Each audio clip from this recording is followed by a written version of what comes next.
Hello, Archie Dunlop here with Talking Astrology with Archie on Monday, June the 23rd, 2025. I am somewhat annoyed because I didn't really want to talk about the Middle East again, at least not today. You know, there was a square between the Sun and Neptune, and I thought I would have a nice easy video about what this means and perhaps give a few examples of people who have Sun square Neptune. But then along came the bombing of the nuclear sites in Iran.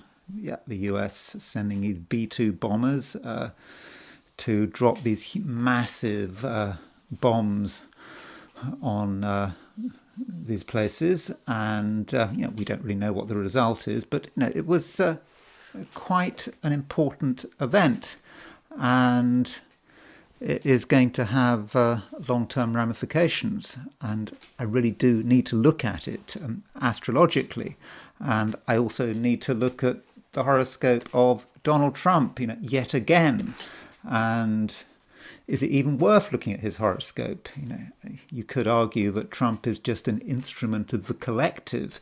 We shouldn't really be too worried about him as an individual, but people get chosen for particular purposes, and he has his destiny, and perhaps he's chosen because he is a particular individual with a particular chart. So yes, we'll be looking at Trump's chart, we'll be looking at the chart for when the bombs dropped, and we'll be looking at other charts and the US chart and the chart for the 2020 Jupiter-Saturn conjunction. All of this is relevant.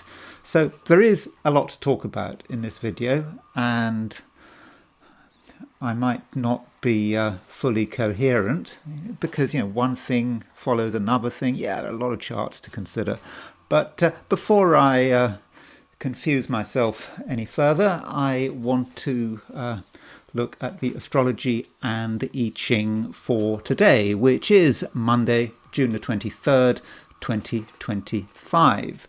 So here is the chart for today. And, just a reminder, if you happen to like this video, I'd be very grateful if you were to indeed like it, and if you're not subscribed, I'd be very happy to have you as a subscriber.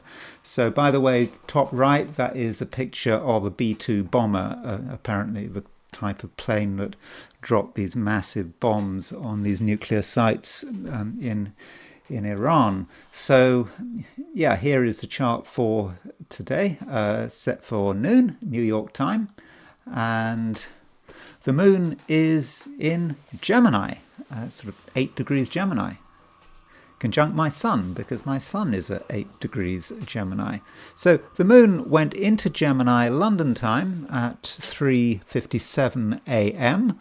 So, if you are in Europe or the Americas, then, you've got the moon in Gemini, all day long, and you can consider some of the aspects that the moon makes in Gemini. It makes a sextile to Saturn, and it makes a trine to Pluto. So, moon sextile Saturn is not a bad aspect. Right at the beginning of the day, and it perhaps allows us to create some stability, and with moon trine Pluto, maybe we can start to do things on our terms. Though when the moon makes a trine to Pluto, it does also make a square to Mars. So moon square Mars can be a problem aspect.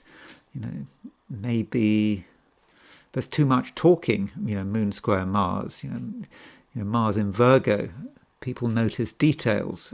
Perhaps these are details that aren't actually very important, but people have to say something, and there could be a certain amount of unnecessary criticism there with that moon square Mars. It's a very mercurial combination because both the moon and Mars are in signs that are ruled by Mercury. And additionally, we have a square between the Sun and Neptune. So the Sun at 2 degrees Cancer is making a square to Neptune at 2 degrees Cancer. And so with Sun square Neptune, you could say that things are a little confused. We don't quite know what's going on, and it may be difficult to take the right initiatives because maybe we'll start sort of barking up the wrong tree. We might get our priorities wrong. And when we look at that Sun square Neptune, we probably shouldn't look at it in isolation. We should consider that the Sun is also making a square to Saturn. So Sun square Saturn, Sun square Neptune. That just could be, when you look at that Saturn-Neptune conjunction, could be about our fears, things that are holding us back and which are preventing us from being ourselves. What actually are we afraid of? What might happen if we were to be 100% authentic. And then the Sun also makes a conjunction to Jupiter. Now that conjunction between the Sun and Jupiter, well, that isn't until tomorrow, Tuesday, but it's still starting to come into play. And the Sun conjunct Jupiter, you might say, is quite an optimistic aspect, and it's larger than life. But there is this question about whether Jupiter is damaged by the Sun because Jupiter is combust. And so one might be very enthusiastic about a lot of things with Jupiter in Cancer, but at the same time the Sun is perhaps encouraging us to get something wrong. Our enthusiasm and our joy even might be misplaced. For example, we could be really excited about something happening and we think it's really good news, but perhaps we're jumping to conclusions. Maybe things aren't quite as good as they seem, and maybe we need to ask some questions first before giving ourselves over to wild celebration. And additionally, we have got another aspect which doesn't involve the moon, and that is Venus semi-square Jupiter. Venus is at 18 Taurus, square Jupiter at semi-square Jupiter at 3 Cancer. So a Venus-Jupiter semi-square. Well, there are several ways of looking at it. You could just say, well, there's an aspect between Venus and Jupiter, the two benefics, so that is about being happy and enthusiastic and looking at things in an optimistic way. Or you could say that the Venus and Jupiter principles are clashing with one another, and perhaps we might respond by being overgenerous or indulging in something too much. We take something too far, and it seems like a good thing, but when we take it too far, it starts to turn against us. So it's important we don't get caught up, and this is especially the case if there's an atmosphere of celebration, thinking that everything is fine, and not thinking about the downside. And so we have got to be aware of the other side of the coin, and we always need to, ask questions. So, that's the main picture for today, with the chart set for New York at noon, turning to the chart for Sydney, Australia. So here it is, set for noon. Sydney, Australia being a representative of Australasia. And you can see that at noon, the moon is at 29 degrees Taurus, in other words, conjunct Uranus. So if you are in Australia or New Zealand, it may be that one of the main aspects of the day is moon conjunct Uranus. And this is the last conjunction the moon makes to Uranus before it changes sign, because in July the 7th, I think it's July the 7th, Uranus moves into Gemini. I mean, Uranus will go retrograde, it will go back into Taurus, but that Moon Uranus conjunction, it might be exciting, but it might be destabilizing. And so during the first half of the day especially, things might not go to plan, but there could be something quite exciting in the air. So, maybe you can enjoy yourself and, enjoy the tension and the unpredictability of the day. But then, the moon does move into Gemini eventually, around, I don't know, lunchtime, early afternoon. So when the moon is in Gemini, moon moves into Gemini, there will be a change, and perhaps you can start to stabilize things as the moon makes a sextile to Saturn. And then there is the heliocentric picture. So looking at today from the perspective of the sun, putting the sun at the center of the center of the solar system.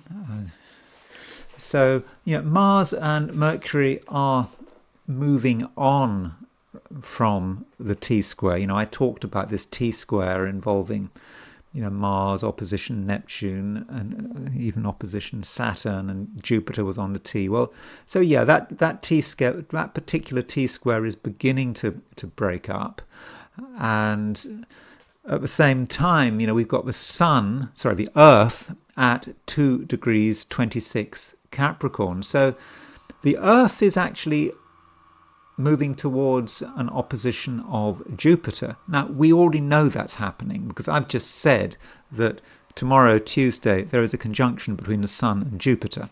Now, a geocentric conjunction between the Sun and Jupiter is the same as a heliocentric opposition between the Sun and Jupiter. And, with heliocentric, did I say opposition? Between the Earth and Jupiter. Because the Sun is, of course, the center of the heliocentric system. So, Earth opposition Jupiter from a heliocentric view. And, this Earth opposition Jupiter does link up with Neptune. So, Earth has made a square to Neptune. Now, now it's you're moving on to an opposition of Jupiter. So, Earth opposition Jupiter might be wanting to take something further, or it could be the point of release. Something had been building up for a long time, and now with Earth opposition Jupiter, it happens. That's when the pin sort of pops the balloon, and we see something for how it really is. And additionally, the Earth is also making a sextile to Venus, and Venus is making a trine to Jupiter. So you can notice heliocentrically Venus has just gone into Pisces, so it's making that trine to Jupiter. And maybe Venus trine Jupiter and Venus, it's making a semi-sextile to Venus, making a semi-sextile to Neptune. But maybe we should just look at the Venus trine Jupiter, and that Venus trine Jupiter becoming exact over the next day or two. And that is a fairly optimistic aspect, and maybe we're going to feel good about ourselves. And some people in some parts of the world may think that things are getting better, and maybe that's part of what's going on. We've always got to look on the bright side, and maybe Venus trine Jupiter could help. So let me now look at things from the viewpoint of the 12 signs. So these are my forecasts for the 12 signs for today, which is Monday, June the 23rd, 2025. Aries. Aries, you probably have quite a lot of things to say. You've maybe been building them up.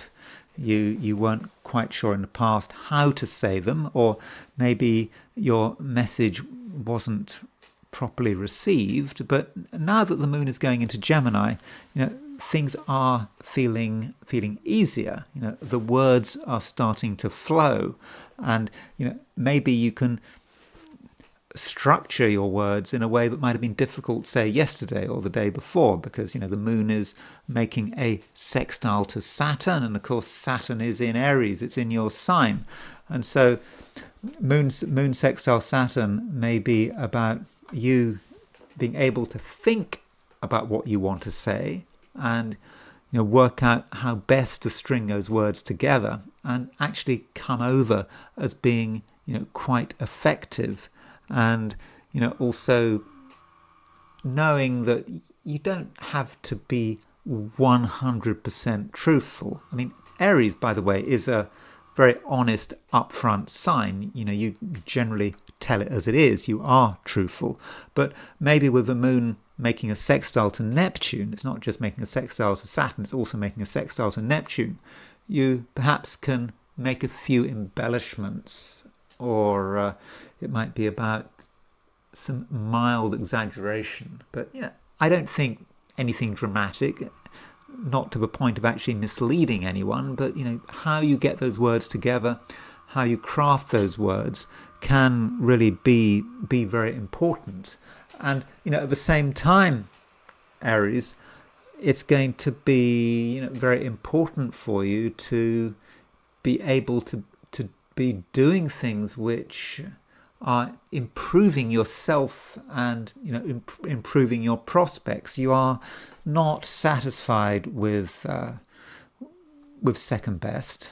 You want to do things as well as possible, and I do think that you can. So do ask yourself questions, and if you think you could take something further, if you could be sort of more intense, more focused, more disciplined, then go for it. I mean, don't feel that you have to sort of destroy yourself in the process. It's not like that, but you do have quite a lot of energy at the moment, and additionally Mars, which is your ruler, of course, is sextile Jupiter. Now, Mars was sextile Jupiter, over the weekend, but it's still there, and it's a pretty fortunate aspect, provided it's properly focused. You can get a lot of things done, and you can really start to focus on things that are important. And so Aries, what is it you want to do today? Because I think that Mars sextile Jupiter, doesn't just give you the energy, but it gives you the talent to be able to, see it through. And you can see it through in a way that I think is very disciplined. And I think that, that's important. Now, one thing, the moon does make a square to Mars, and this square to Mars could be problematic because there just might be a disagreement about something stupid, about something that really shouldn't be a cause for conflict. It might be about how you do something, how some task is done. Reality is, if you've got a task, there are a million ways of doing it, or very often there are a million ways of doing it. But perhaps you and another person do have a different view, and you might, the both of you want to sort of hold tight to your view, but it's probably completely trivial. So with that moon square Mars, ask yourself whether a conflict is really worth pursuing. Are you really dealing with a matter of principle, or is it something that you can actually give ground on? But this moon square Mars is just one of the things going on over the course of the day, and I don't think that you should worry too much about it. But it's just important not to get obsessed about small details, because it's not just moon square Mars. Also Mars, your ruler, is making a quincunx to Pluto, and when you think about Mars quincunx Pluto, you might think about for example, using a sledgehammer to crack a peanut or something like that. So don't get obsessed about small things, and don't use more force than is actually required. Taurus, Venus is still moving through your sign. Just a reminder. That's how the week starts, with Venus in its own sign, and that's that sign being Taurus. So that allows you to very much be yourself, and whatever you're doing, you can feel that you are doing the right thing, and you're able to show a certain amount of commitment. And once you decide you're going to do something, I think that in most cases you will be able to see it through to a successful conclusion. But there is no need to exaggerate, and you could exaggerate. Venus is making a 45-degree aspect to Jupiter, and possibly you'll take something just too far. It's absolutely unnecessary to take it too far. You're on the right track. You're doing the right things. Your pace is pretty good, but maybe you'll just take something too far. Or if you're talking, you may just say one word too many, and it's just unnecessary. Was it really necessary, for example, to reveal something or to talk about something? And I think the answer is no. And so it might be a time when you need to use your sensitivity, and don't feel that you need to reveal too much, because I just don't think that would necessarily do you any good. Though you can present yourself in a way that is uplifting, that people will find that there's something about you that is very, very positive, and you can really make people feel good about themselves. And that might be, Taurus, because your overall presence at the moment is actually very reassuring. And because you're reassuring, it does mean that people are going to be quite likely to trust you. Yeah, you are someone who can be trusted, and you might say, well, that is the nature of being a Taurus. I mean, Taurus is a fixed sign, and once Taurus makes a commitment, it usually stays with it. Actually, Taurians can be very, very loyal.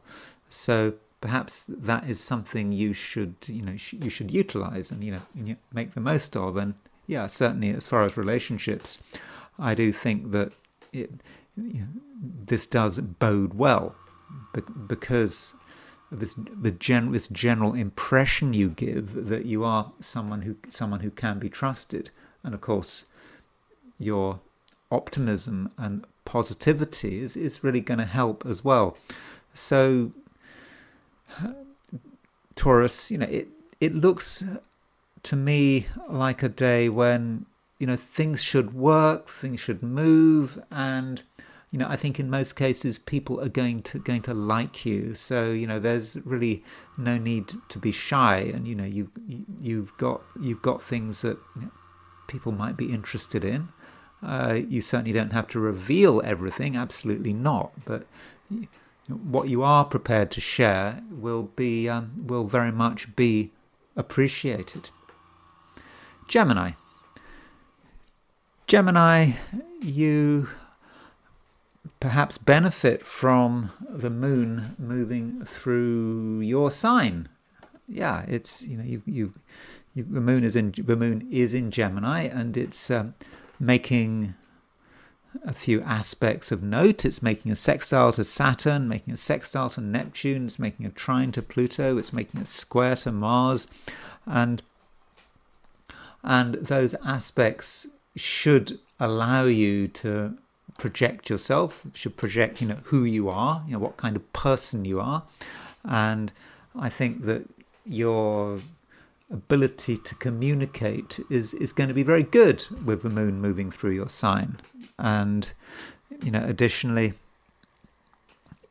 you'll be able to talk about most things. Moon in Gemini can use words almost as a defense. If you feel that you're being threatened or you're being pressurized, then the answer might be to just say something, say anything, and the words come out, and it's enough. Those words give you protection, and you're going to be quite good at explaining things just for the sake of it. You don't want people to ask too many questions. You just need to talk, and you provide explanations. You might not be 100% satisfied with your own explanations, but I think other people will just take them at face value, and they could even just give you a free pass.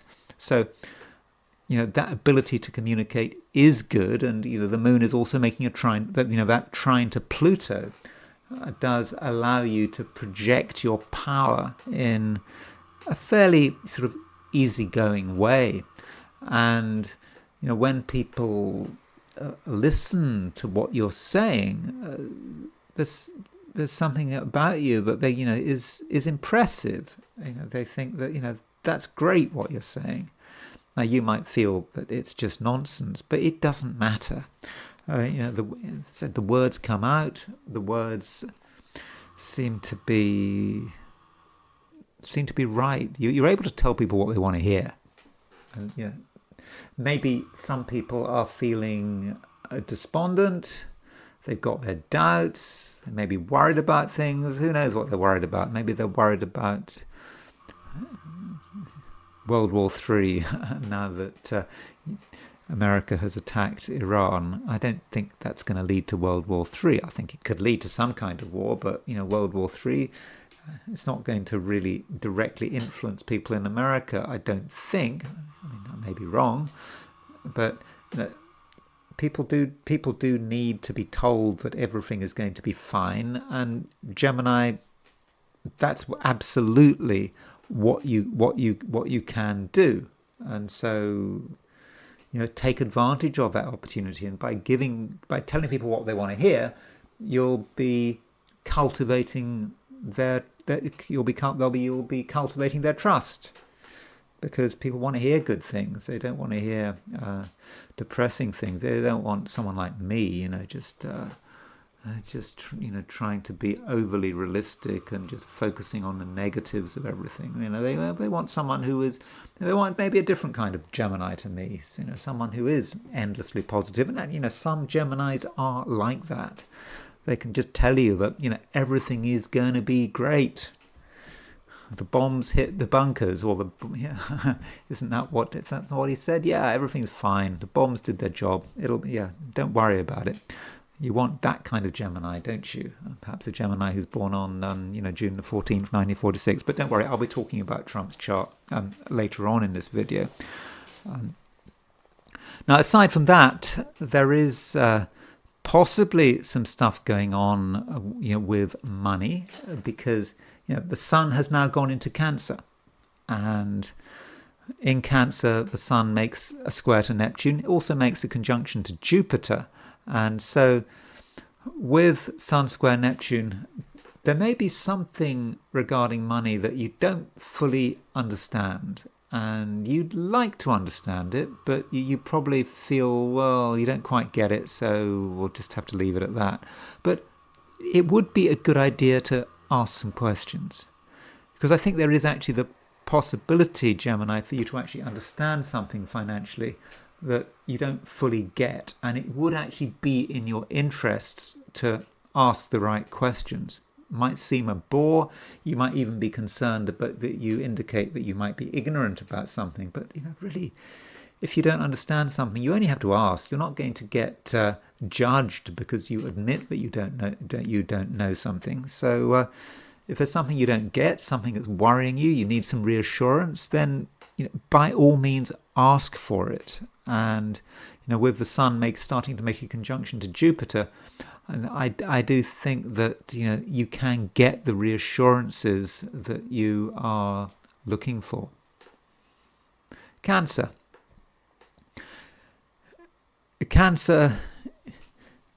you may be of a view that you're not entirely ready. You can see that things are starting to come together, but you're still not entirely convinced. Yeah, you've got questions, and these questions may not be easy to get answers for. I mean, okay, you could ask people questions, but I don't think you'll get direct answers, not at the moment. And instead, Cancer, it might be best if today and perhaps tomorrow you do hold back a bit. You don't have to be absolutely in the center of things. Not right now. And instead, you can take your time, and it might be a good time for just observing things and just trying to get a feel for the lay of the land. What is the environment like? You don't want to sort of rush ahead and get yourself into something that you don't fully understand. And it would be so unnecessary. And if you just take your time, then you'll be able to do things correctly, and it's not a race, and you shouldn't regard it as being a race. And in your own private way, Cancer, you can start to sort of stabilize things. And if you don't make a fuss, if you don't draw attention to yourself, then I think that will be respected. And also in your own way, there are things that you can discover and understand, and these things might have relevance to your own ambitions. Perhaps you can be working behind the scenes and just gathering information and formulating a plan, and I do think that potentially would be quite effective. So Cancer, don't feel that you have to be in the center of things. But we do have a square between the Sun and Neptune. Well, in fact, we've got a square between the Sun and Saturn as well. And the Sun-Saturn square, I mean, I've talked about it, or I've already talked about it. I think I talked about it over the weekend. I was quite positive about the Sun-Saturn square. That was a very motivating and powerful aspect that allowed you to get yourself together. And now we've got Sun square Neptune. And there are a couple of ways that Sun square Neptune could work. Now, it might be that you look at your direction, where you want to take things, and you don't know what your next step is. Or at least you admit, you tell yourself you don't know what that next step is. You probably do know what that next step is, but you're afraid of taking that step. And perhaps it's a time, Cancer, where you need to start to have some faith. Now, faith is always a problem. I think I talked about faith yesterday when I was or at least when I was doing the horoscopes for the weekend. Believing that things are going to work out. You could say, well, why should they work out? I mean, are we special? And maybe they won't work out. But part of having faith is not being 100% sure.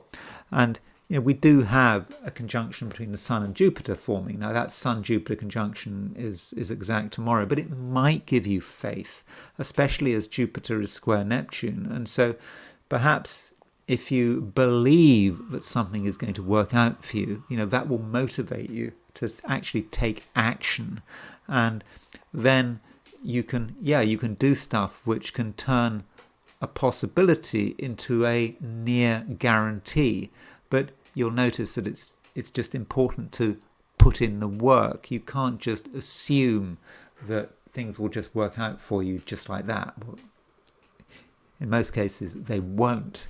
But if you combine faith with practicality and faith with preparation, then I think that you'll be putting yourself in a good position to be able to benefit from changing circumstances. Circumstances which change in your favor. Now, as far as relationships are concerned, that might be something of interest to you.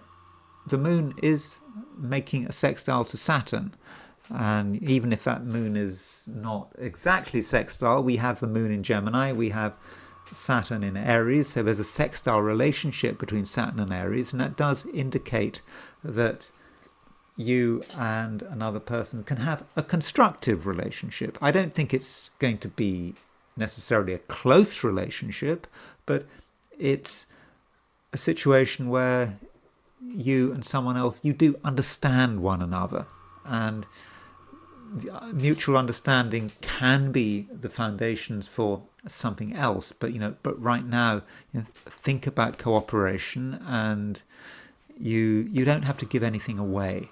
I mean, that's the key point. Relationships can work very well today, but it shouldn't require anything from you. Certainly, you don't have to give away your secrets. And of course, Cancerians have lots of things they want to keep to themselves, and I don't think there's going to be any demands on you to reveal anything that you feel that should be kept to yourself. Leo,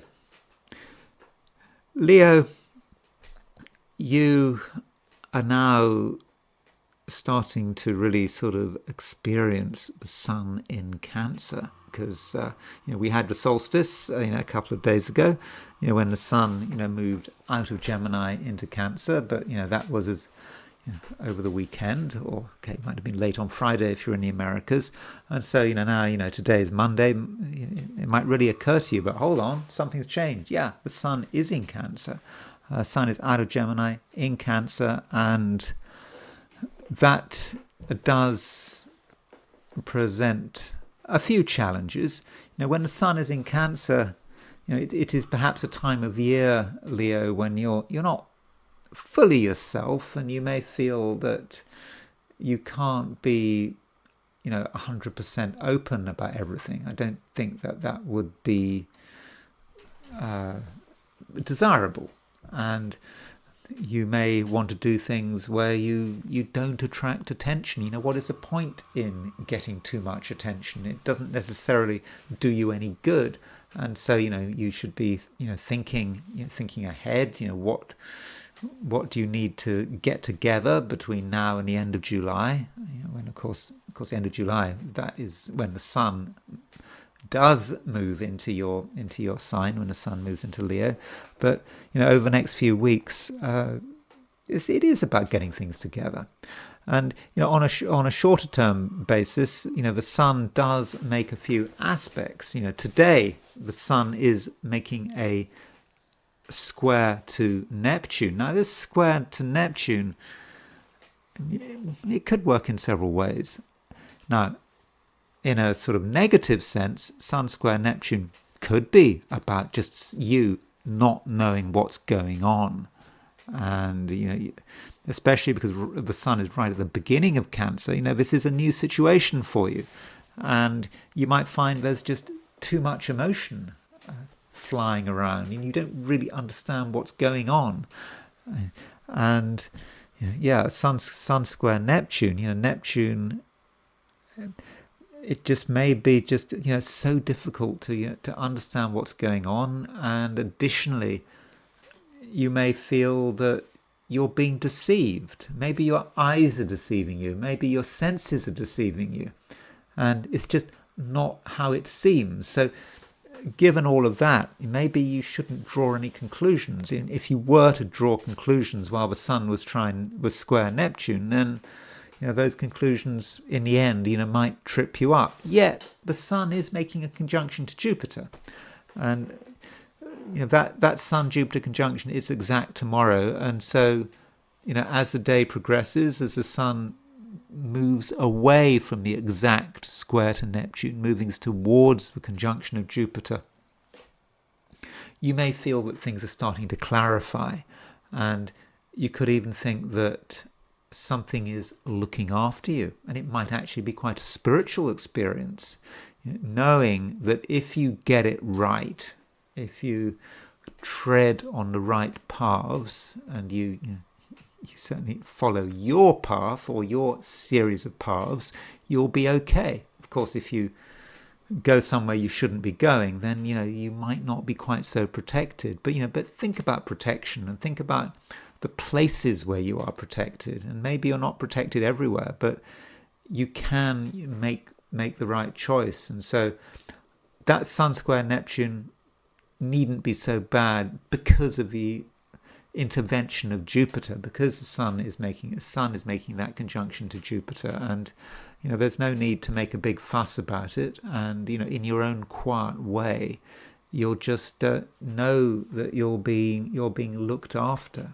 And okay, you don't have to necessarily be too quiet. I mean, the moon is moving through Gemini, and so with the moon moving through Gemini, you have things to say, and I think that you can enjoy talking to people, and perhaps spending time with your friends. And the moon is making it does make a trine to Pluto, and that moon trine Pluto might suggest that you meet someone today that they have something to say, they have something quite powerful and challenging to contribute.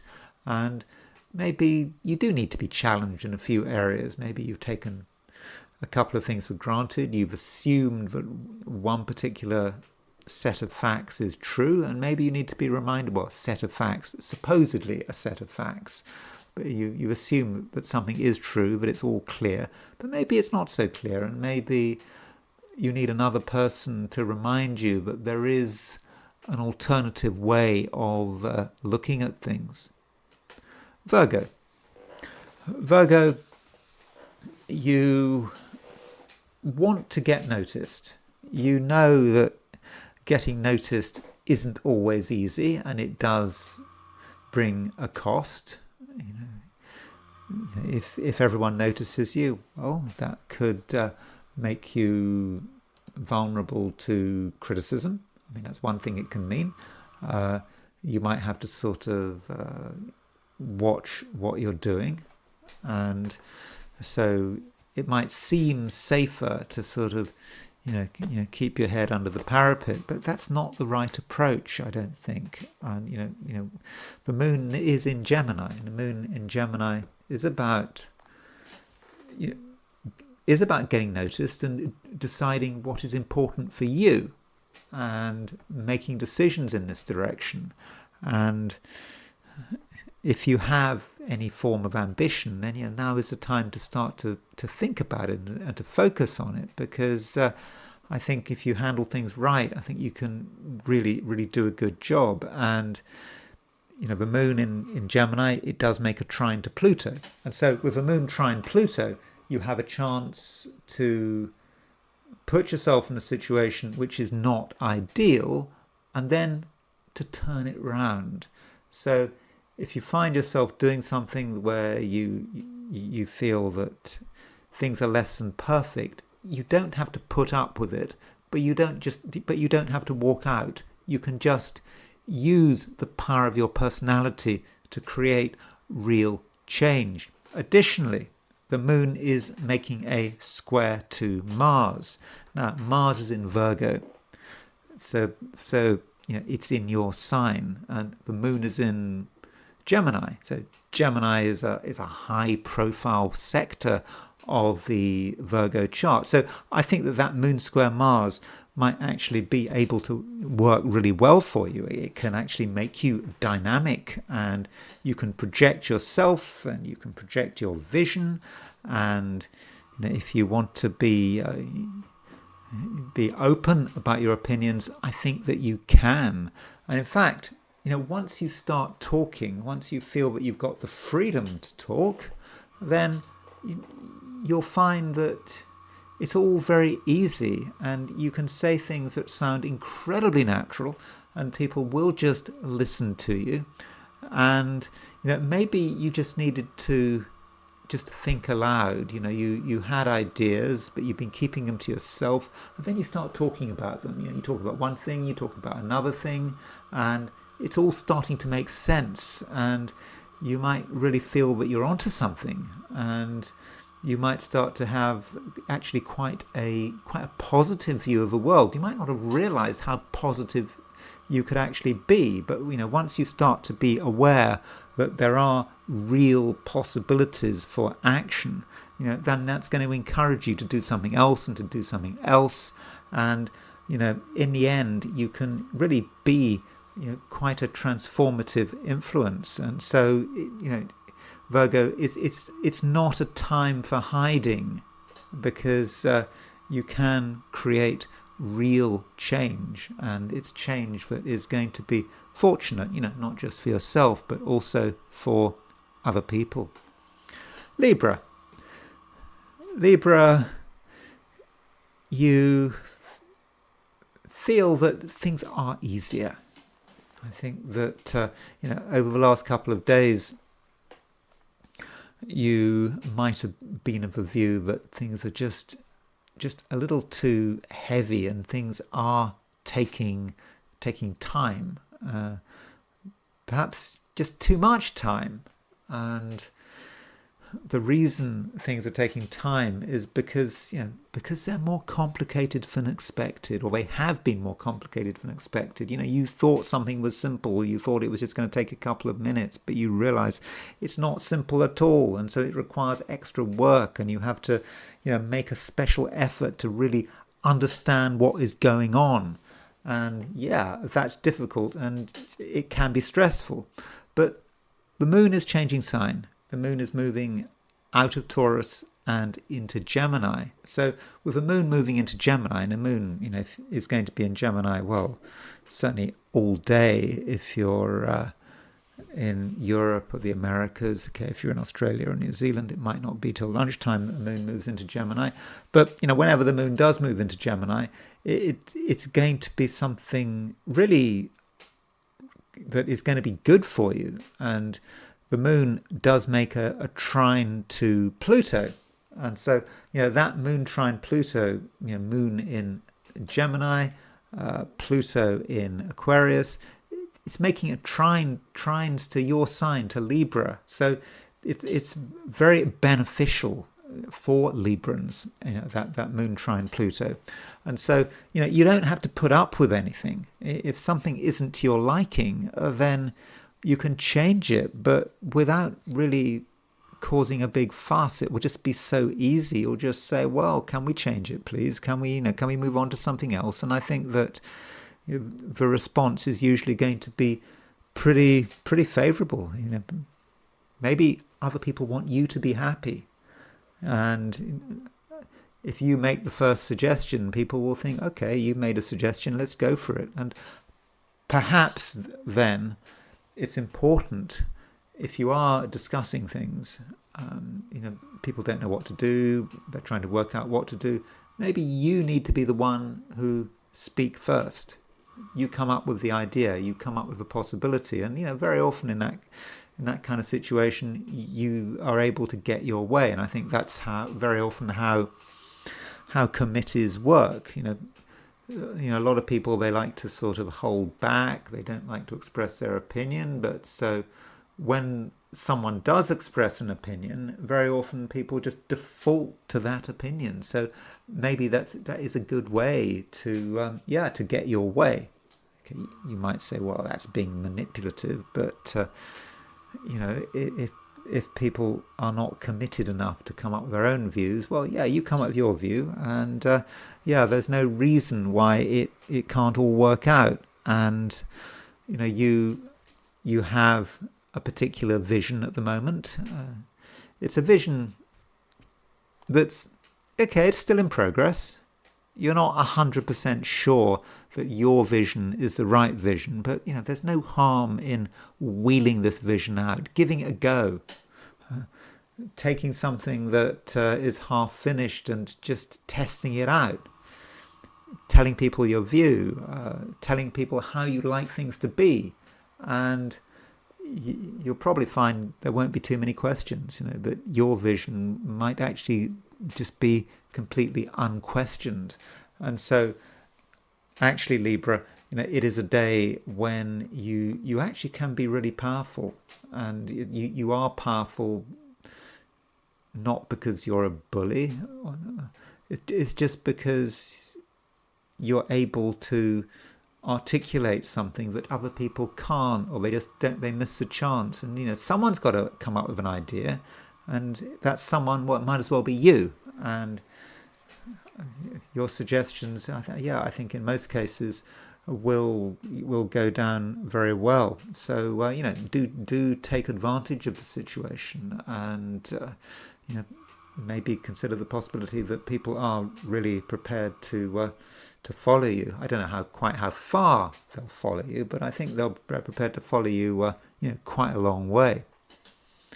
Scorpio. Scorpio, you know that some things do require a little more work. You had perhaps thought that it was all going to be completely straightforward, and you'd almost assume that, but now you're seeing another side to things, that things are not 100% easy, and they require several approaches. You can try one approach, perhaps the approach you've taken in the past, but another approach might also be required, and it might not be to your liking, but you've got to give it a go. And by trying one thing after another and being experimental, then I think that there is a good chance that you can actually start to make sense of things, and it just may be a question of trial and error. You keep trying one thing, another thing, and then finally you found the right key, and things do start to move. And you're not lazy today as well. You really want to keep going until you've achieved your goals. So if things are difficult, and they might be difficult, at least to begin with, don't worry about it, because you do have the energy to just keep going until you find what you're looking for. And you're going to be helped by the fact that Mars, your ruler, is making a sextile to Jupiter. Jupiter is a high energy planet, and so with Mars making with Jupiter making a sextile to Mars, you're able to give it your best shot, and I do think that will be appreciated. And it's not just about pursuing a set of ambitions; it might also be about getting on with other people. If you find, for example, that you're trying to get on with people, but it's hard work, keep going. There's always a way of making the right connection, and you're perhaps trying to understand another person, and you try one thing, you try another thing, and then finally you find the right thing. And it could be out of a process of elimination, but in the end, you really will know how you'll know how to make an impact. And additionally, it's a day when you're not going to be giving anything away. You're going to be very clear about who you are and what you want, and once you find the right way of making progress, what can stop you, and things actually can run pretty smoothly. And also, as far as relationships are concerned, you do have a serious and responsible approach, which I think that in many cases people will appreciate. And additionally, you will know how to get through to people, and you will know that you mustn't be too pushy, but you mustn't give up. There's always a way of attracting someone's attention. The first method might not work, but the second or the third method, should be fine. And you're not going to give up easily. Once you decide you want something today, whatever it is, actually, not just about relationships, but just anything. Once you decide you want something, you've decided that it's important that you get it, then I think, Scorpio, you're going to be able to just, keep going, keep pursuing your quarry until eventually you get hold of it. So, don't give up, because I think in the end, whatever it is you're looking for, I think you'll find it. Sagittarius. Sagittarius, it's a day when other people may be important. You may have to take them into consideration. You might not want to take them into consideration, but it's possibly worth your while. And you never know how you might be able to benefit from another person's influence, or just a contact with another person. You just don't know.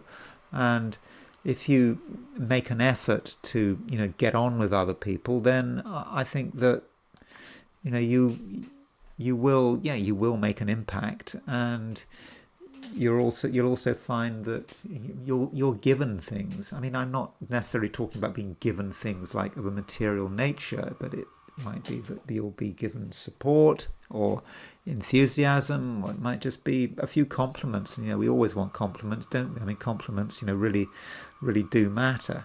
And additionally, it's important that you don't allow yourself to be irritated by another person, or at least to show irritation. I mean, you could show irritation. I mean, that is certainly possible, because the moon is making a square to Mars. Moon square Mars is it can be a difficult influence. It might be that you're trying to do something, something is really important to you, and then you have to worry about what someone else wants. And when ideally you'd be like, you want to just think about your ambitions, but having to think about someone else's concerns might be a pain. But I think it could be worth your while just spending a bit of time listening to another person's concerns. They might have a lot to say, perhaps too much to say, and you don't necessarily have to listen to everything, but listen as hard as you can and just give people a little bit of your time. And if you can do that, I don't think you'll be sorry, and you just might find that someone has got something to offer that you might be able to benefit from.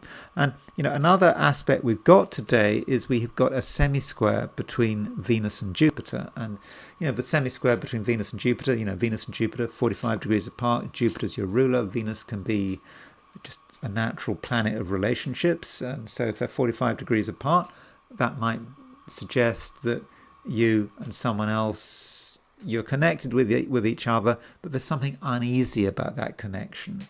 You might at first appear to clash, and you've got to go with it. It's not a situation where we're talking about a big argument. It's just feeling that you and another person have different priorities. You might even have different aesthetics if you're talking about what something looks like, what color to paint a wall, what color to paint a house. There could be aesthetic differences, and that might actually relate to how you get on with with your family, or perhaps your workmates. If something is being redecorated or reorganized, there may be an aesthetic argument. And it's completely ridiculous to have an aesthetic argument, and it shouldn't become a point of principle. So, don't allow yourself to get caught up in an argument which is an argument really about nothing. But it needn't be an argument. Venus semi-square Jupiter, there is another interpretation of it, and you might say that it's perhaps emotionally overindulgent. There's just too much emotion flowing. There's just some situation a day where someone gets emotional. Maybe it's you getting emotional, but someone gets emotional, and it just seems unnecessary, and it doesn't seem to be in the right place at the right time. So excessive emotion in the wrong place is not something you want. But if it's someone else being excessively emotional, don't worry about it too much. I mean, don't be too judgmental. Sometimes people do express their emotions without really thinking about it. But on the other hand, it could be you. Sometimes you express yourself. You are a Sagittarian. You like to be open about the way you feel, and you might find yourself revealing too much. But the moment you start revealing too much, then just rein it all in. You can just start to withdraw some of what you're saying and emoting, and perhaps you can keep a tighter ship. But I think that really is something you can do. So don't get paranoid about revealing excessive amounts of emotion, because as soon as it starts, you can just stop and move on to something else, and that will be fine. Capricorn, you are certainly aware of possibilities. You can see how things should go.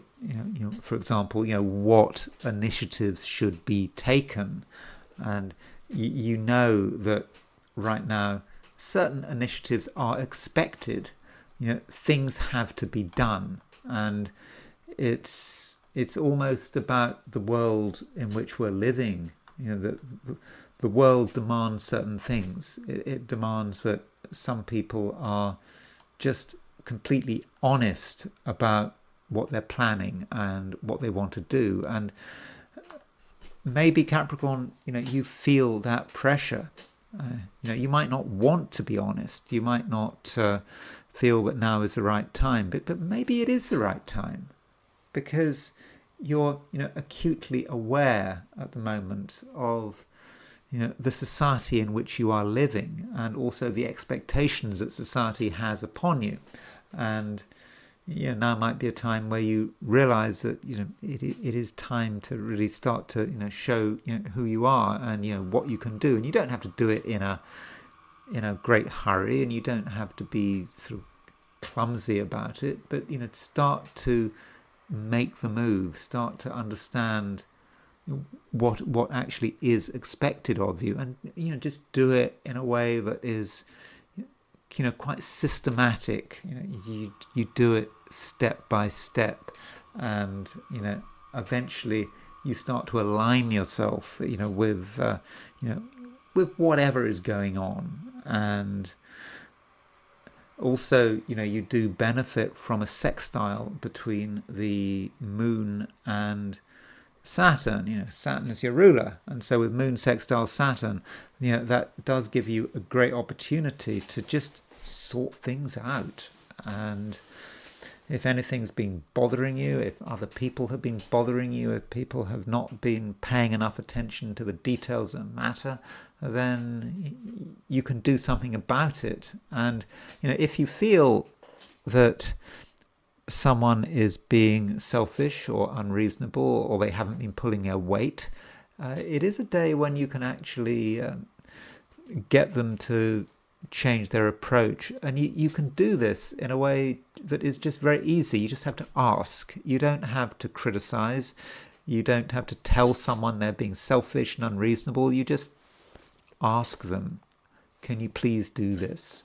And I think that 9 times out of 10, they'll just do it. And actually, they might be quite relieved that you are so polite about it. They were perhaps afraid that you might notice that they've been unreasonable or lazy or selfish. And when you just tell them what you want them to do, they'll just do it, and they'll just see it as being a great opportunity to just stay out of trouble. Because you're a Capricorn. You've now got Saturn is. Well, okay, it's fallen in Aries, but still it's a serious influence. And so if people can placate you, I think they're just going to be quite happy about it. And so that might be how the day works. Also, moon sextile Saturn is a good day for getting on with people, and you can get on with people on your terms. And so if you're in any kind of relationship and you'd like the relationship to develop in a particular way, or if there's something you want to do with another person, then I think that your ideas and your suggestions, in most cases, they're likely to be followed. But again, it's another situation where you don't have to make a big deal about things where you don't have to be critical. You just make it clear how you want things to turn out, and I think the other party should oblige. Aquarius, over the last couple of days, it might have been difficult for you to really look at what's happening around you. You might have been preoccupied by, for example, your home or your family, or there might have been certain annoying issues that you felt you had to get out of the way, and you weren't really your usual self. But things are changing, and we do have the moon moving into Gemini now. There used to be quite a lot of planets in Gemini, and now a lot of them have left. They've moved into Cancer, but the moon is back in Gemini, and so that there is some renewed activity in this sign. And so, with the moon moving into Gemini, you may get a sense of what you can do, and you might have been of a view that you really weren't able to really do what made you happy or do what makes you happy. But now the moon is in Gemini, you have a chance. You have a chance to get back into something that you might have felt that you had to give it up, or the time wasn't right. But anyway, so what is it that you want to concentrate your energies on? And it's got to be amusing. It's got to not just be amusing, but it's got to be something that is an essential part of who you are. And the moon in Gemini is making a trine to Pluto in Aquarius, and so that moon trine Pluto allows you to tune into something that is just beyond the here and now, and it's perhaps part of something wider, maybe even something collective. And there are a lot of hopes out there. People want things. People imagine that it would be great if they could just get hold of them, and they feel frustrated. But you, Aquarius, are in a position to find what everyone else is looking for, and it's quite obvious. Other people can't see it because maybe they're distracted, maybe they don't have your ability for independent thinking. But when you see what is available, you are actually able to take it. And it really is the case that some things which seem hard to find, that everyone is really upset about being denied, it's yours, and it can be yours. And so don't think that anything is impossible, because it can happen, and you can actually stabilize it and make it a permanent feature of your life. And one reason for that is, at the moment, the moon is sextile Saturn, and Saturn is of course your ruler. And so with moon sextile Saturn, it might just be a question of asking for something. You see something you want, you ask for it, and there's a very good chance that you can actually get it. You can get hold of it, and straight away things are going to feel just a lot easier. So it is a day when you have to be active. You have to be an active player, and you can't just assume that everything is going to be there for you, because it's not. But it's not going to be difficult to find, and it just doesn't take too much effort to get hold of it. And with that approach, things should really run very smoothly, and you shouldn't make things too complicated. I think that could happen. You might overthink things, and you might think about what you have to do to apply yourself, to take the initiative, and it seems very dangerous, or if not dangerous, then you might be concerned that you might embarrass yourself. But it doesn't matter if you just act in a smooth, spontaneous way. Things can come your way, with very little effort. Pisces. Today you may feel that you want to look at things again, and you want to look at things in your way. So it might have been suggested to you that you do things, in a particular way, and other people might have clear ideas about how you should do things, and perhaps these people might have some kind of authority, and your first instinct might be to just take it all at face value. But it's not a time for taking things at face value, Pisces. You need a chance to work things out on your own. So you take something, you review it, and you might well discover that what you've been told really is the case.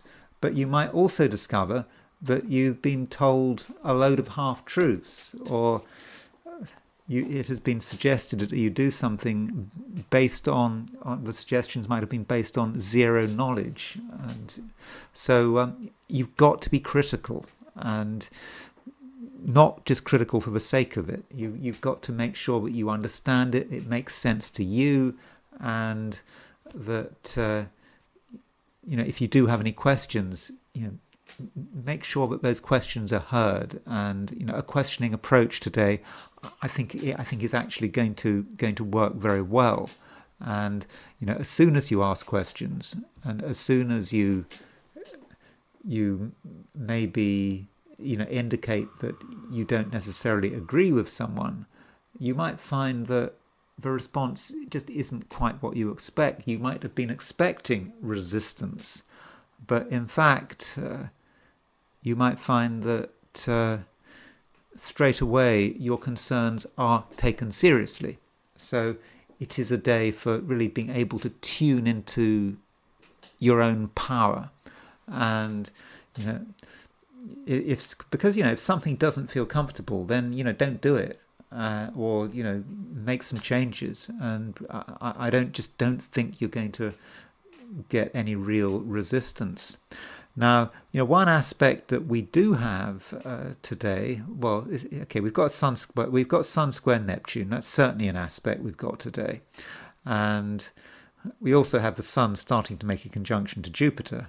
So that aspect is tomorrow, and I think that conjunction between the Sun and Jupiter is relevant. So the Sun square Neptune. Well, it's really Sun square Saturn as well, and I think actually in my last reading, when I talked about the weekend, I mentioned the Sun square Saturn. The Sun square Saturn could say something about money, and it might be about discomfort relating to money, kind of feeling that money is important and that money might stop you in your tracks. You want to do something, but then you find out how much it costs, so you don't do it. And of course, the reality is that it's not actually about money. So you might think that something is about money, but in fact, it's really not. It's about whether you're prepared to actually want it. If you want something and it's important to you, you should be able to get it without actually paying any money, or certainly not paying large sums of money. It is available. Everything that you need is available. And of course, when I'm talking about need, I'm talking about need, well, in a sort of fate existential sense. Everything you need to be yourself is available and is free or virtually free.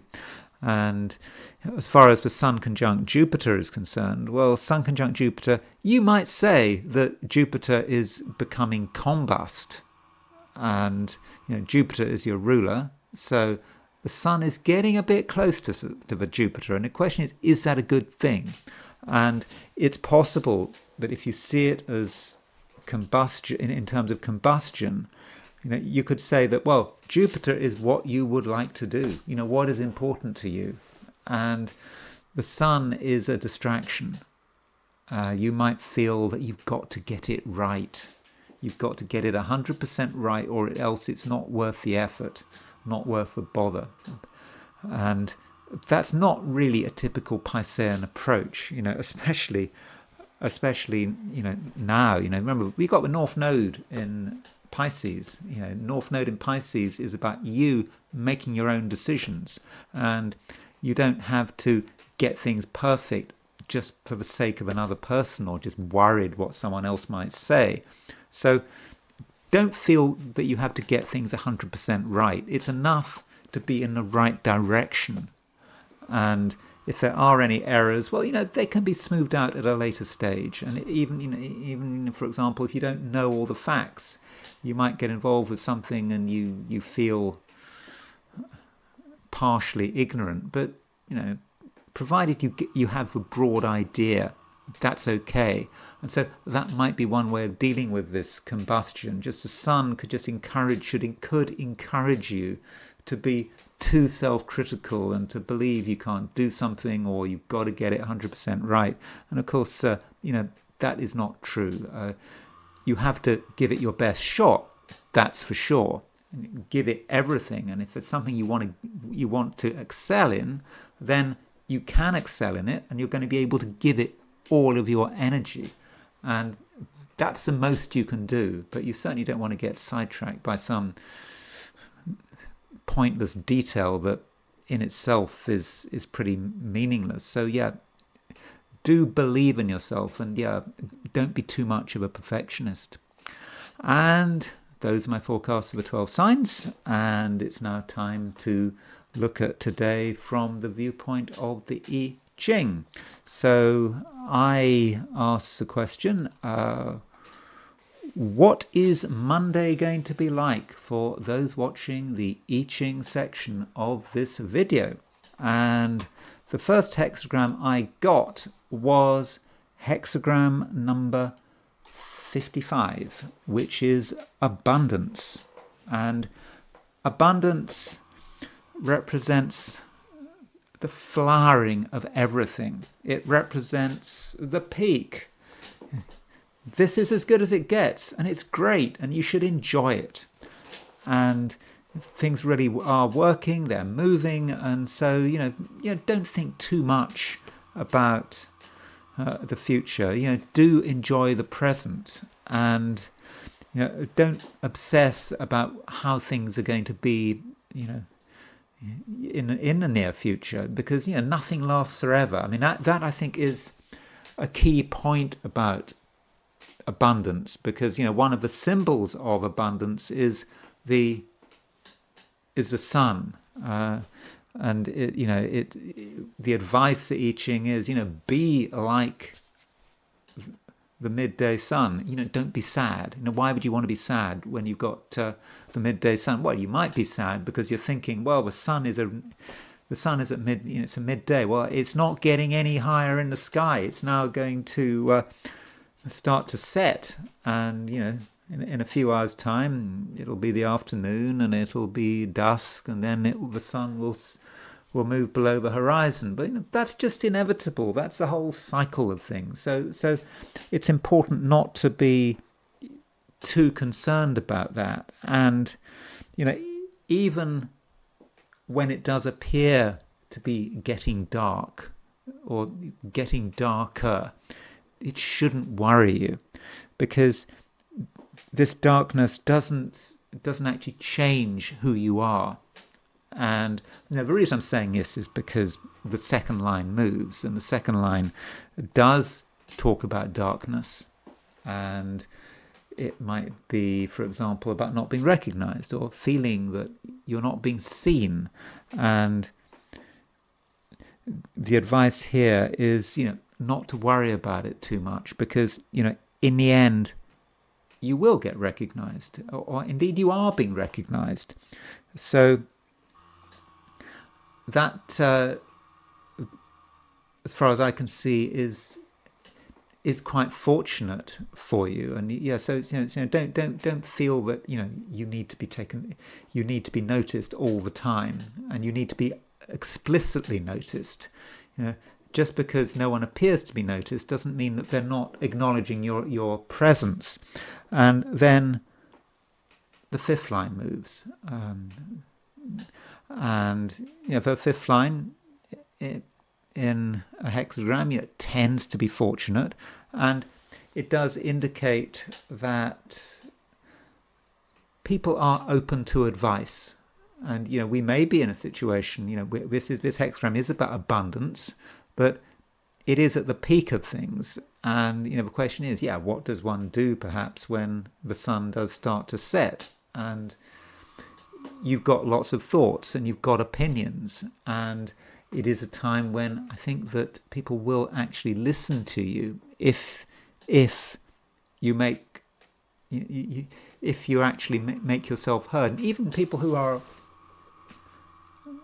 important, people who are higher up on the hierarchy, they are going to listen, whether it be older members of your family, or at work, your boss, or in terms of your social life. There's always a hierarchy, isn't there, in social affairs. And perhaps someone who has higher status than you might not think they're going to listen to you, but they are actually going to listen to you. That really is the case. And then the question is, where does this all lead? Now, we have two moving lines. That does mean we move to a different hexagram, and the message might be somewhat different. And the hexagram we move to is breakthrough, hexagram number 43. And this indicates that something is actually happening. And maybe this hexagram breakthrough was hinted at in the previous hexagram abundance, because within abundance is that possibility of decline. And it might be at a certain stage in the day that you actually see the decline. And with breakthrough, there's actually a warning. And breakthrough can be about the cries of other people who are in trouble. In a conflict situation, which is, I think, part of what breakthrough is about, it would be about people being captured by an enemy army, and you can hear their cries. And because you can hear their cries, you can see there's a problem, but you haven't been captured yourself. So you can perhaps see that bad stuff is happening to other people, and it's a deteriorating situation, and you have a chance to escape. Now, the hexagram doesn't actually say, as far as I know, that you should actually be a hero and go and rescue anyone. It doesn't actually say that, actually. It just says, get out. And so it just might be a situation that has reached its peak, and it's been great, and having reached its peak, it's time to leave. And you haven't got all the time in the world to leave, because you've been warned. And so do make your exit at the right time, and don't leave it too late.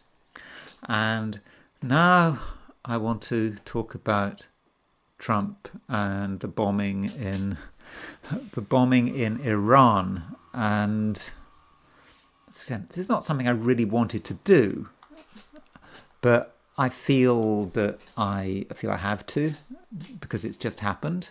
And a lot of the charts I'm going to look at now, I have looked at before, but now we know that it has happened, and we know when it's happened.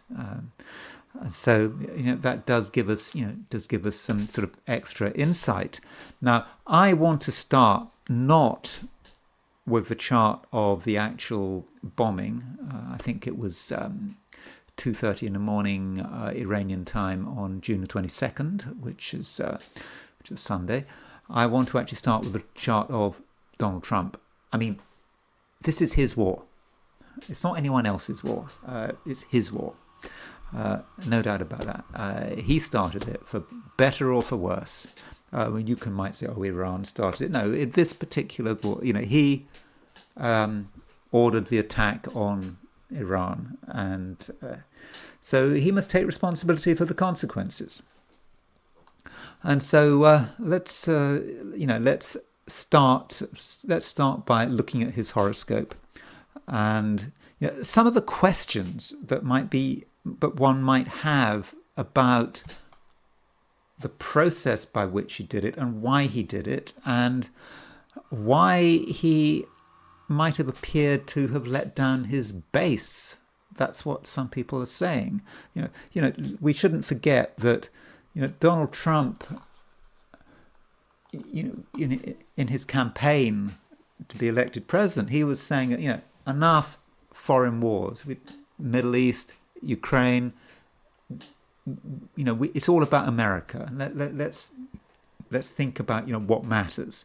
And a lot of people found that message to be attractive. I mean, my view of Donald Trump, which I've expressed for years, is that I thought that Donald Trump, the advantage of Donald Trump, there are plenty of disadvantages about Donald Trump, but the advantage about Donald Trump is from a foreign policy perspective, he was less likely to get America involved in a serious war, compared with, say, his Democrat opponents. That was a good reason for voting for Donald Trump as opposed to Kamala Harris. There may have been reasons to vote for Kamala Harris, but if you look at it from a foreign policy perspective, it seemed obvious that you should vote for Donald Trump. Not that I vote. If I did have a vote, I wouldn't vote for either. I wouldn't have voted for either of them. But that was what we thought. But now one is having second thoughts. What is actually going on? So one view might be that Donald Trump has simply deceived the electorate. That he was going to get involved with this war against Iran. He was going to support Israel. He was always going to do that, and I don't think that's actually true, but that is a hypothesis. And the argument might go, if you want to use simple astrology, that Trump is a Gemini. Geminis have a certain reputation for just being economical with the truth.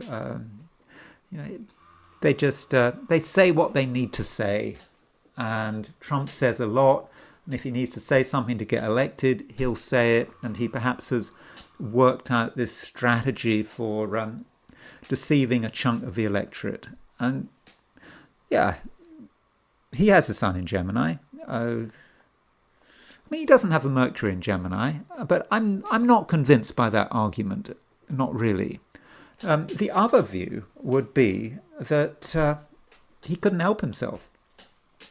That maybe he was just influenced by other people. That he just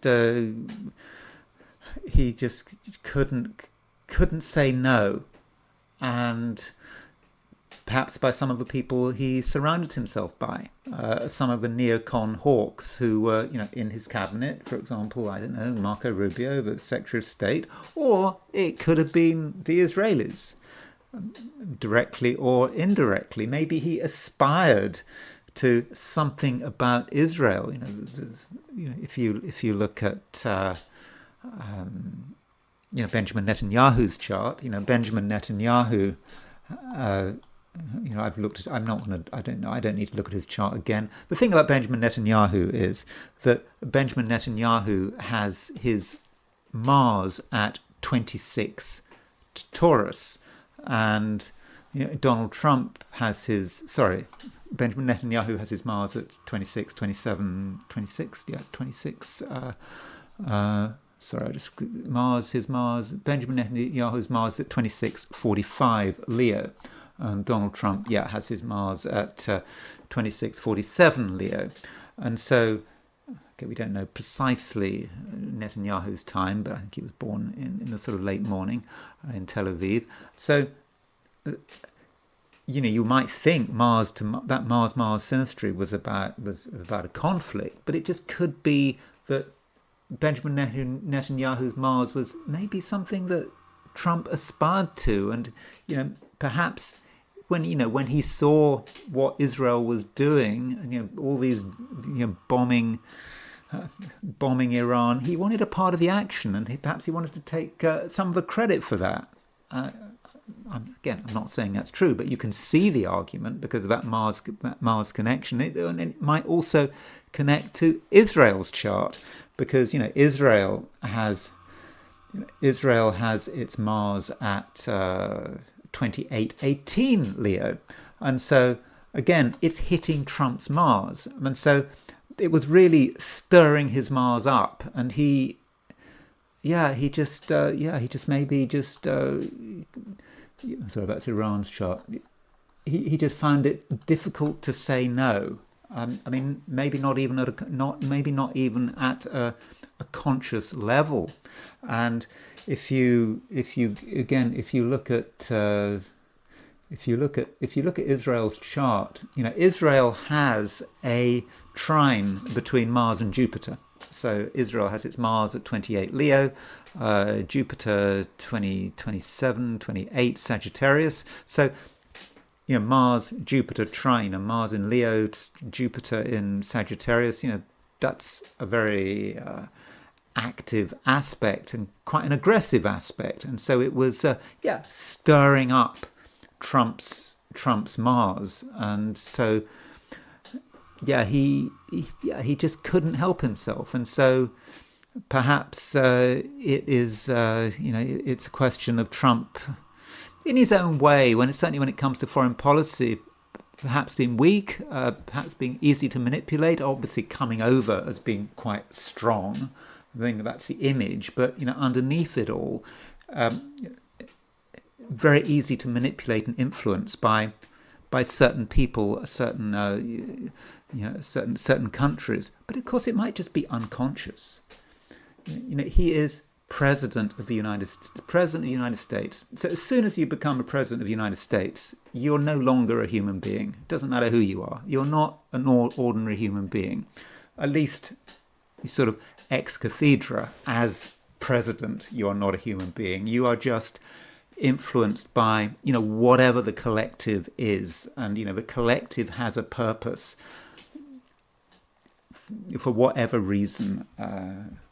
Could be to take America to new glories. Could be to destroy America. It doesn't matter. The collective has got its own ideas, and so Trump would just neatly and meekly, and indeed unconsciously, just fit into all of that.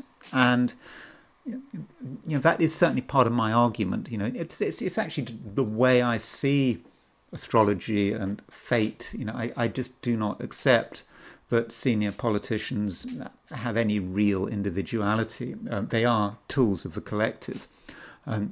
Ordinary people who don't have any power, any apparent power, actually have much more autonomy. Now, because we don't matter, we don't mean anything. We don't really amount to much. At least I don't. It doesn't matter what I do or say. I'm not going to influence the destiny of humanity or the destiny of any country. And it just may be that what we've got with Trump, what you could argue that what we've got with Trump is actually we've just got George Bush. That seems to be quite logical. People thought they were voting for MAGA and someone who was, America first, who was not a neocon, and actually, he was just George Bush, George Walker Bush. Now, what would be the argument for that? Astrological. Because I can't just express an opinion. I have to back that up. So, if we see Trump as just as an instrument of the collective, then maybe we should just forget about his personal planets. And it's kind of, there's this weird thing about certain presidents. If you think about it, Bill Clinton was a 1946 Leo, and he was elected in 1992, and then George Walker Bush was a 1946 Cancer, the sign before Leo, and he was elected in 2000. And then Donald Trump was a 1946 Gemini, so you went back, and I was always wondering if you followed that logic, who would be the next, who should have been the next president after Trump? So you would have to find someone who was a 1946 Taurus. I don't know. The closest I could get to was Cher, actually. I can't remember. I think she was born in May 1946. So she fitted the pattern, but I don't think she was into politics. Anyway, that's just a trivial point. Now, so Trump, if you look at Trump and George Bush, they've got all their outer planets in the same place. So if we take Donald Trump and we compare him with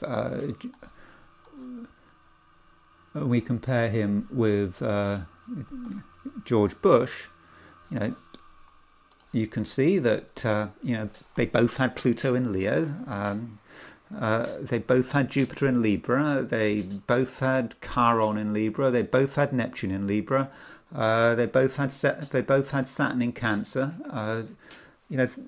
So Jupiter, Saturn, Uranus. Yeah, they both had Uranus in Gemini. They both had Uranus conjunct the North Node in Gemini. So from an outer planet perspective, they were the same people, and as they have become president, they had shed their individuality. And so we have this illusion that Trump is different in a foreign policy sense, but actually he's not. He's just following the pattern. And maybe it's to do with Saturn in Cancer, but yeah, that does seem to be what we've got. And there seems to be this incredible echo here that it's not that he deliberately deceived anyone, but from a collective point of view, and perhaps he was also influenced by Benjamin Netanyahu, by Israel, by the neocons, and so it is rather unfortunate. And I think that, at least it seems to be unfortunate. Of course, we don't actually know how this whole thing is going to, in the end, turn out, do we? Now, as far as what is going on in Donald Trump's chart, well, I did want to point out one particular solar arc direction which I think might be important. And if we look at Trump's chart,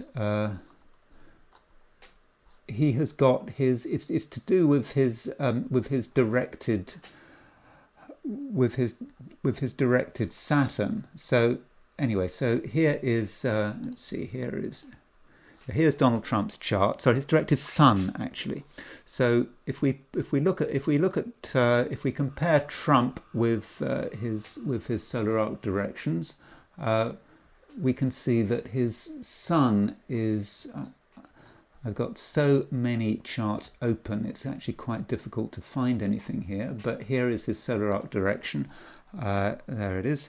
So here is Trump's directed Sun. So he was born with his Sun at 2256 Gemini, and his solar arc directed Sun is at 835 Virgo. By the way, a solar arc directed to Sun is exactly the same as a secondary progressed Sun. So is at 835 Virgo.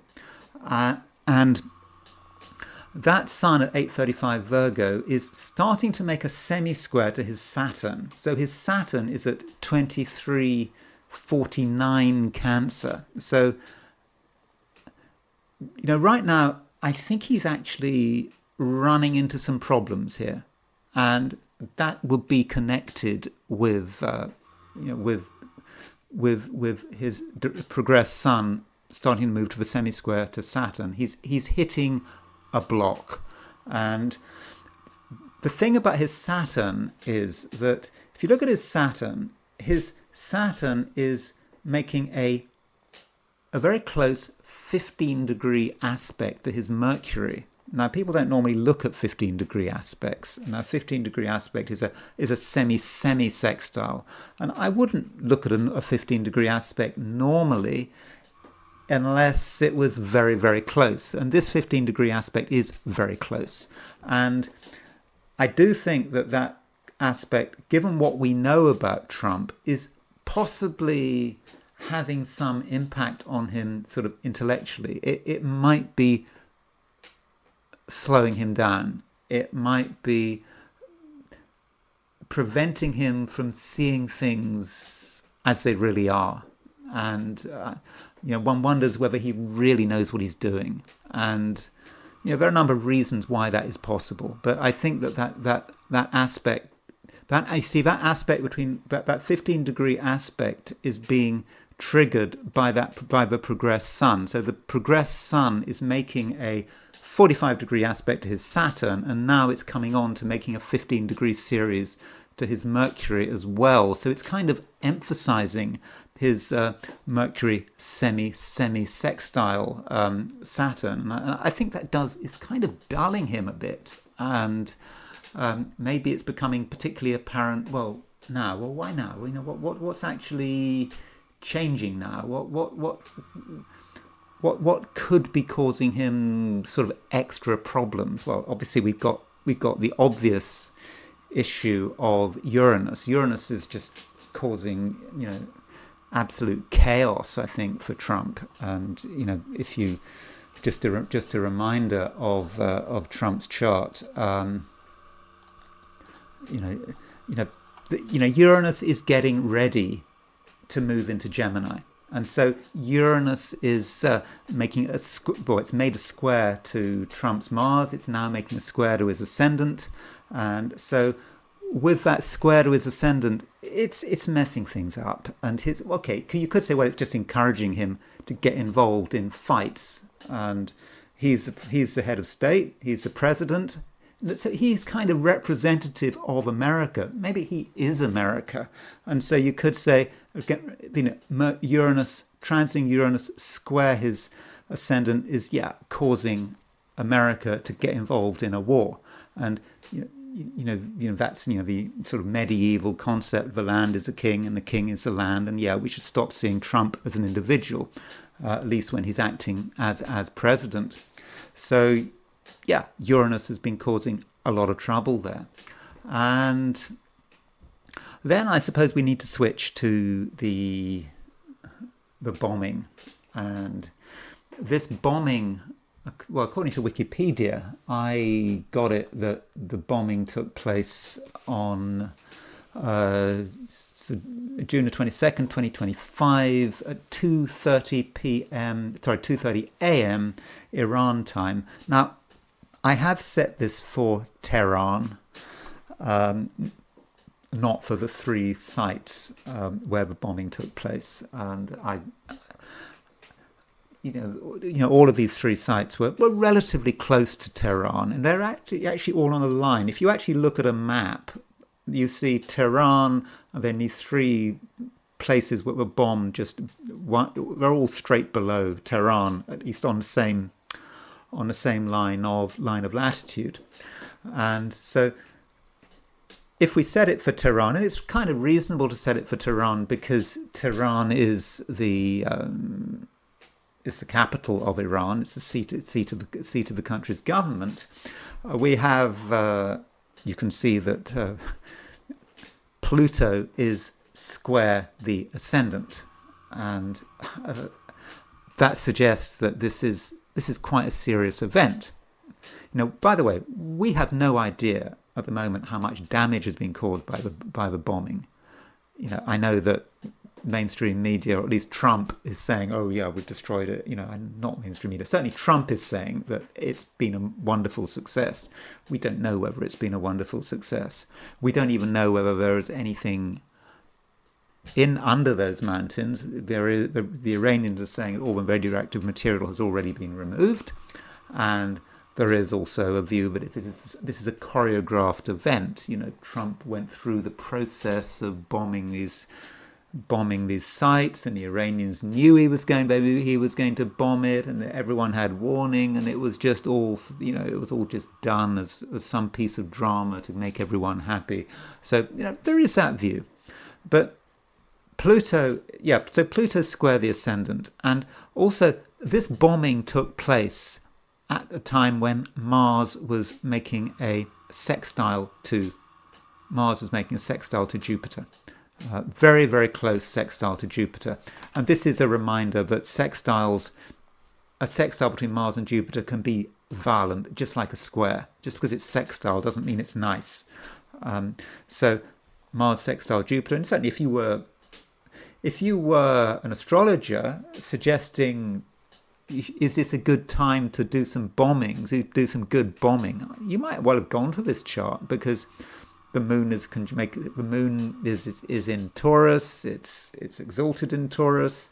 It's making a conjunction to Venus. Venus is in its own sign in Taurus. That's a very fortunate conjunction. Plus, you've got Mars sextile Jupiter. Maybe this is a great time to do the bombing. Maybe a lot of damage was caused by this bombing.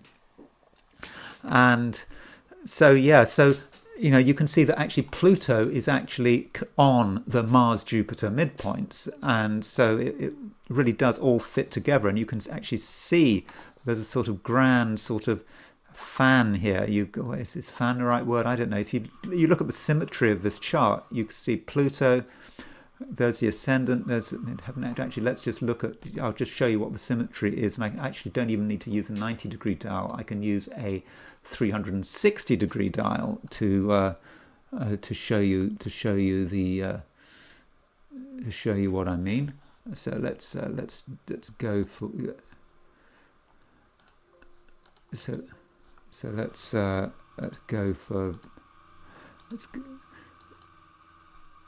okay. Let's have a dial. Let's have the 360-degree dial, and we're going to put Pluto on the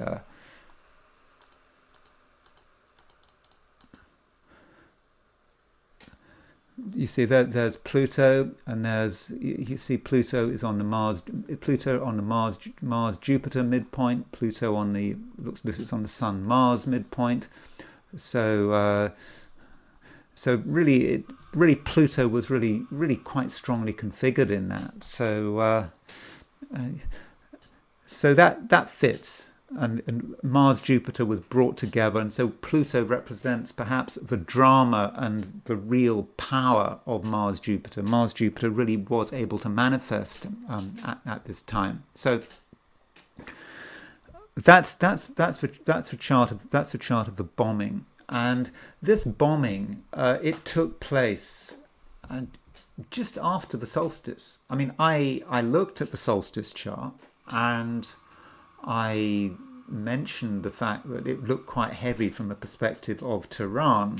So turning to the solstice. So here's the solstice chart set for London, and if we set the solstice for Tehran, we have Saturn exactly on the midheaven. Saturn and Neptune were exactly on the midheaven at the time of the solstice.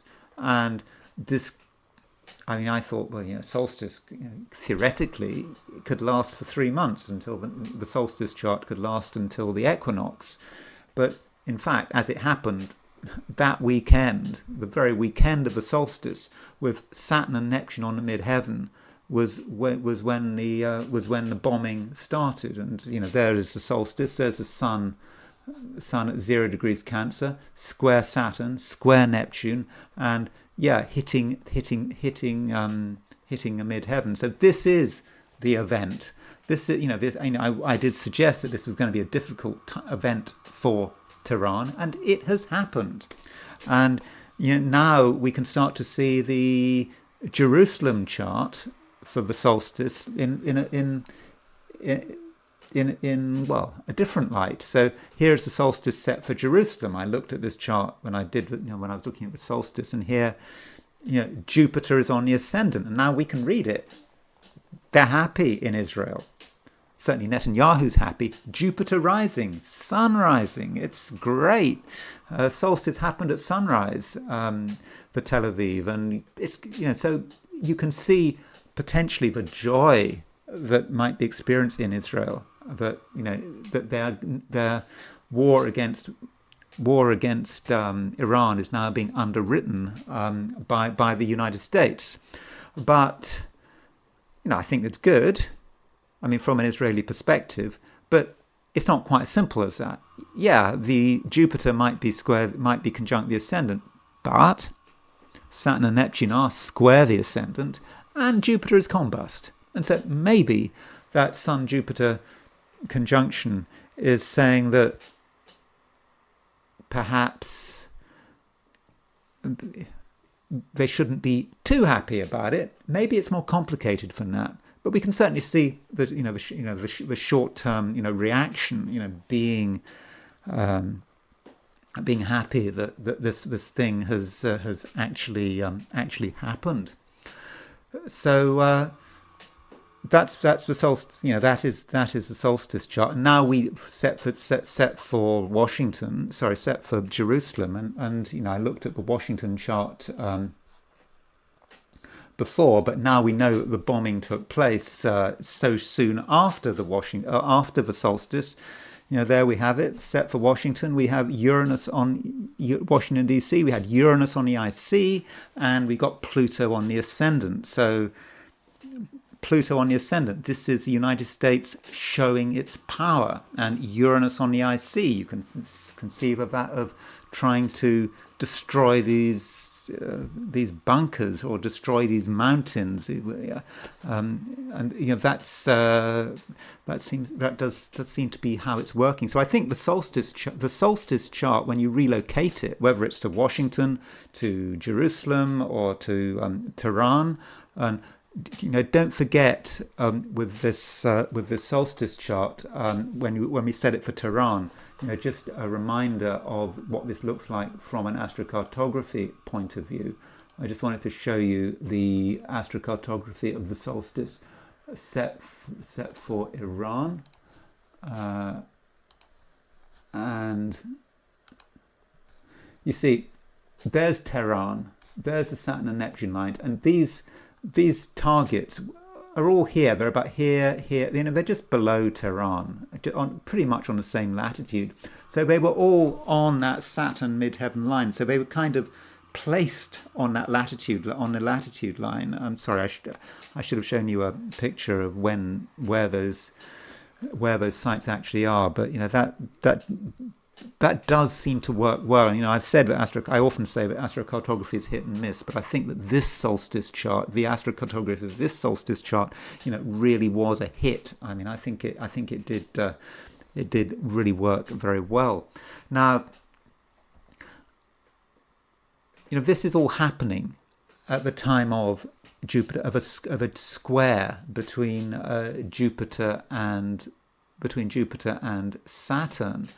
And this Jupiter-Saturn square, when we think about the Jupiter-Saturn square, we have to think about the Jupiter-Saturn conjunction. And the Jupiter-Saturn conjunction took place in December of 2020. And so Jupiter-Saturn represents a new beginning, a new cycle. Jupiter and Saturn are the great chronocrators, the rulers of time.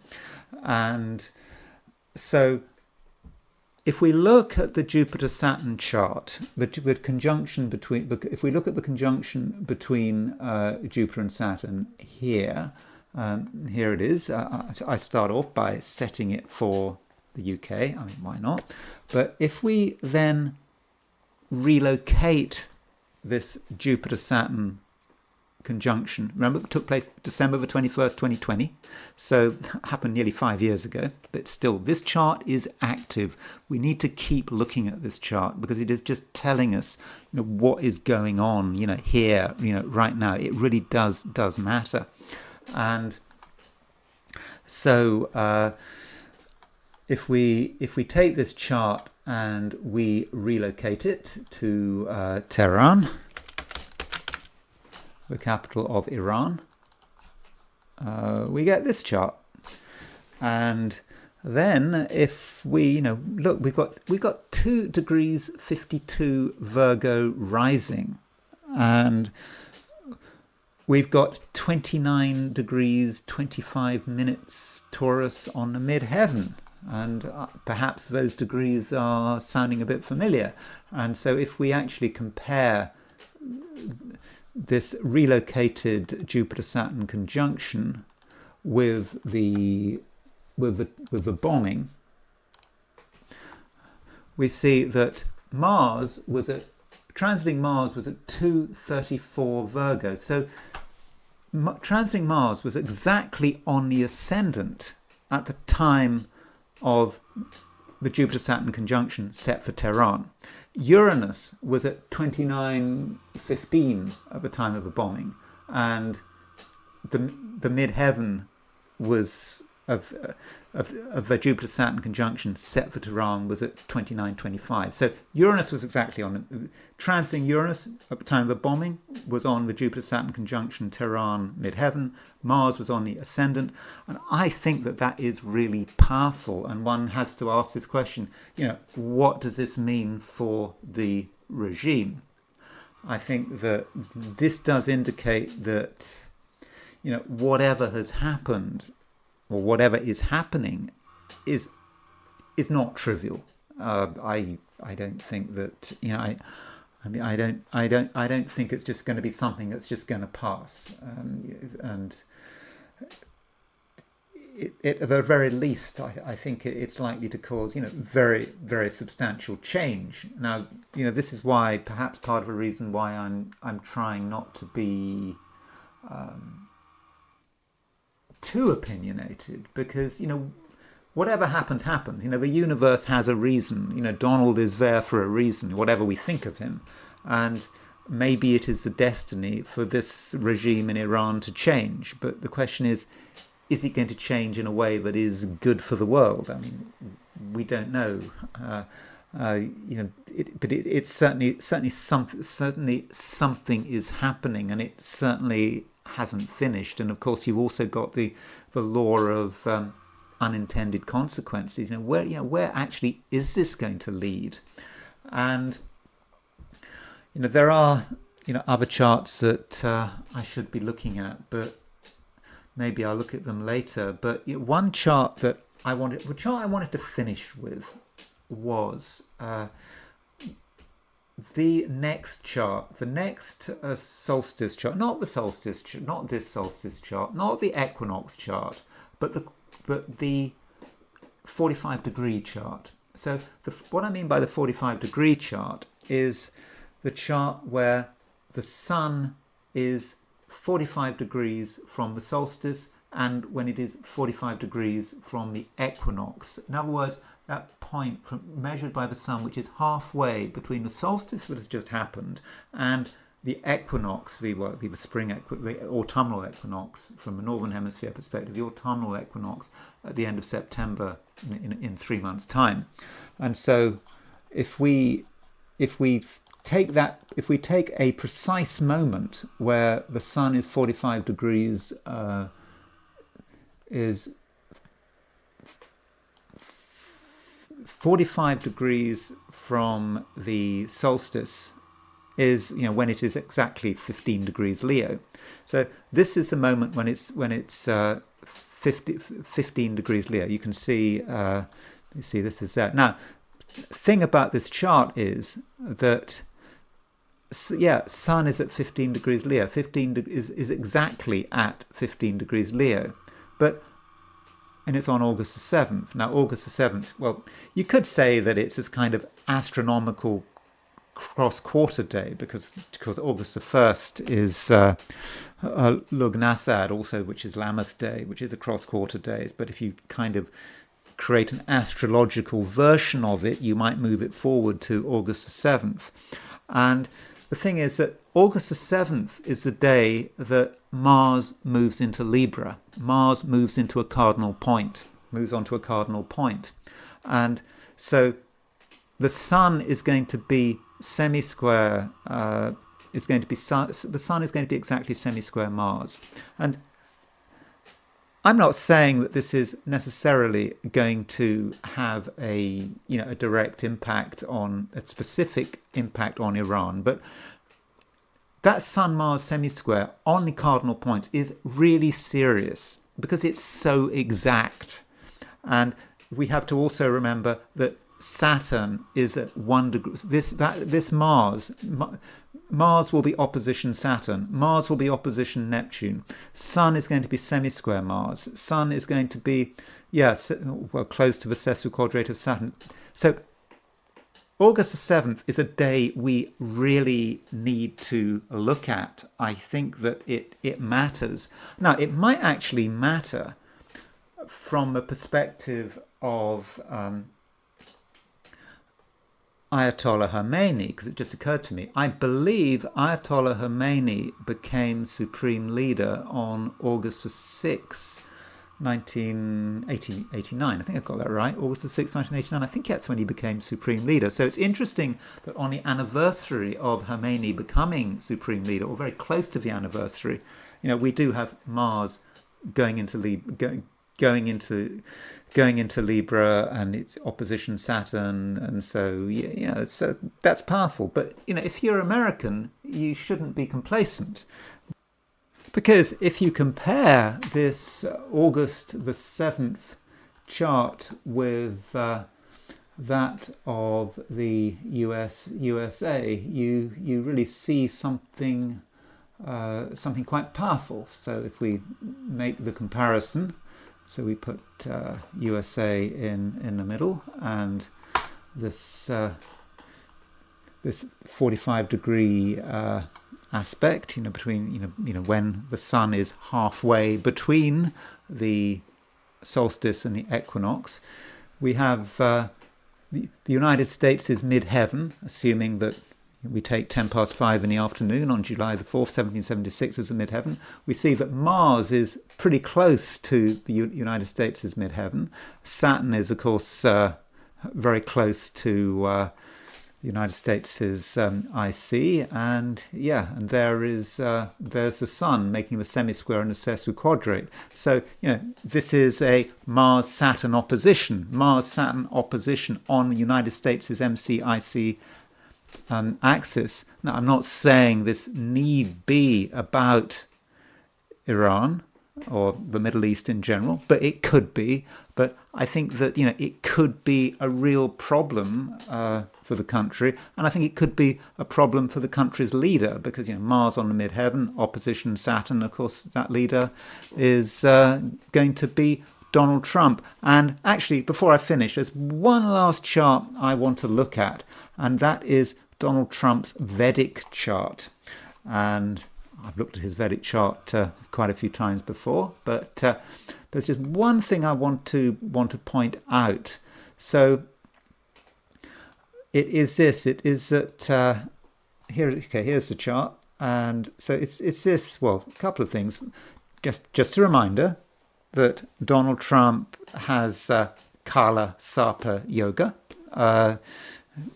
All his planets are between the north and the south node. Okay, the moon might seem to be on the other side of the south node, but it kind of is very close, and it depends whether you use a mean node or a true node. So Donald Trump has Kala Sarpa Yoga, and of course people who have Kala Sarpa Yoga are people who they can bring about incredible changes, and they may have a life that is fated. And if they become presidents of their country, then the consequences of their presidency, can be substantial, and they can be unexpected.